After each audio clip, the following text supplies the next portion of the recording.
Le programme Alors, ce qu'on cherche à faire, c'est donner une réponse communautaire à la pneumonie.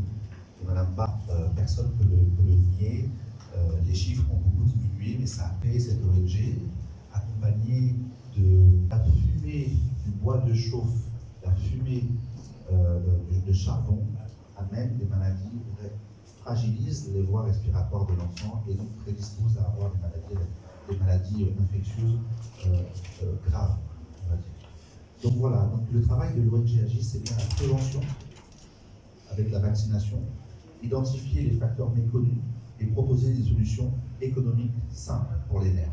Alors les plans d'action, la stratégie, c'est quoi? C'est une assistance médicale communautaire. On va dans les zones reculées, on va dans les zones à forte prévalence de maladies respiratoires. Pas seulement aux maladies respiratoires, on se fiche finalement aux maladies infantiles. Quand on a une zone à forte prévalence de maladies infantiles, on va savoir la vaccination sur les maladies évitables.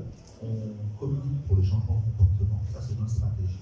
On propose un renforcement de capacité dans les districts et auprès des mamans. Au niveau développement durable, on propose de former les équipes. Et là, ce sera le cas pour la mission d'Anoumambo. Le 21 et 22 novembre, on organise une activité à la formation sanitaire d'Anoumambo où on va faire ce qu'on appelle une formation sur la pharmacovigilance des professionnels de santé et sur le calendrier vaccinal. Les résultats attendus. Lorsque l'ONG AGIS va dans une zone, on attend comme résultat une augmentation de la fréquentation des centres de santé.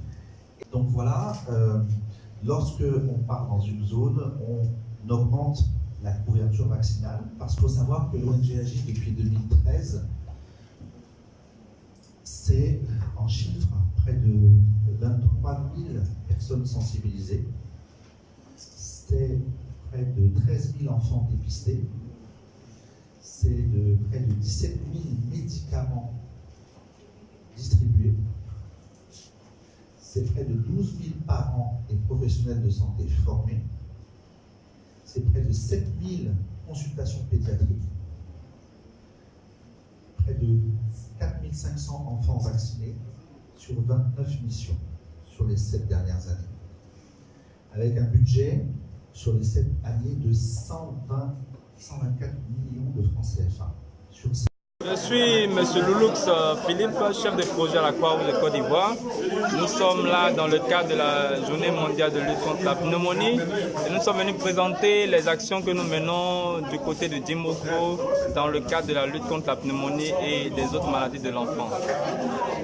Bonjour, je suis M. Sila Aboubakar, donc président de l'ONG AGIS, Association Graines d'Ivoire et Santé.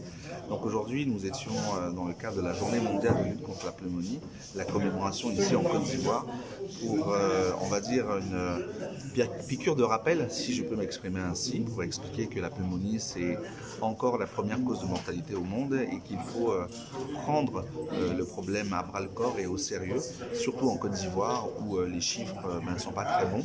Donc il faut que l'on se fédère, qu'on travaille plus en collaboration avec le ministère, que les ONG se mobilisent contre ce fléau pour qu'on puisse avoir des résultats et un impact sur la santé infantile. Je suis Honoré Jibikilaï, j'assume la présidence de l'Alliance ivoirienne pour les foyers améliorés et énergie de cuisson propre. Donc, sur l'invitation de l'ONG AGIS, et sont venus pour apporter une des solutions pour la lutte contre la pneumonie, notamment au milieu des enfants. C'est la solution d'utiliser les foyers améliorés et les énergies de cuisson propre, qui sont une solution d'atténuation, ou bien de prévention et en même temps atténuation. Donc, ce sont des solutions que nous présentons et qui vont de pair avec la lutte contre la pneumonie au milieu des enfants. Je suis Madame Ba Madeleine, je suis la présidente de l'ONG MIBEF, Mouvement Ivoirien pour le bien-être familial. C'est par rapport à la maladie de poumon des enfants et des femmes qu'on est ici. On appelle ça pneumonie. Donc, nous les communautaires et les fumeuses de poissons, tout ça, on est venus pour voir dans quelles conditions on va améliorer la qualité des travaux des femmes qui travaillent dans la fumée et puis voir comment est-ce qu'elles vont avoir longue vie. Parce que si tu es dans la fumée tout le temps, mon Dieu, mot de poumon, les enfants que tu mets au dos, et puis eux aussi, ils respirent la fumée, ils ne peuvent pas avoir la santé, ils ne peuvent pas avoir longue vie. Votre chaîne de bien nous donner l'opportunité vraiment de signaler la présence du Fonds national de santé de la mère et de l'enfant à cette journée mondiale de lutte contre la pneumonie. Nous accompagnons notre ONG AGIS depuis près de 4 ans dans la lutte contre la pneumonie parce qu'il nous revient des activités de coordination à tout ce qui se fait, dans tout ce qui se fait en matière de lutte contre les maladies tueuses d'enfants. Et c'est le cas de la pneumonie aujourd'hui. Et donc nous avons des stratégies comme des stratégies de prise en charge dans les centres de santé, mais aussi des stratégies de prévention dans les communautés. Et donc au niveau des communautés, nous essayons de former ce qu'on appelle nos ASC, le représentant donc de la communauté qui travaille avec nos infirmiers dans les centres de santé pour pouvoir donner des conseils au moment et prévenir la pneumonie. Il s'agit donc de leur dire, quand un enfant tousse, voici des mesures qu'il faut prendre afin que l'enfant n'aille pas à la maladie pneumonie. Ça peut être une tout simple, parce que l'enfant, quand il naît, il n'a pas toutes les défenses avec lui, il acquiert les défenses au fur et à mesure. Donc jusqu'à l'âge de 5 ans, nous sommes en charge de cet enfant fragile-là, de donner les moyens à la communauté de défendre cet enfant-là contre les maladies, dont la pneumonie. C'est le sens de notre présence ici pour accompagner l'ONG AGIS.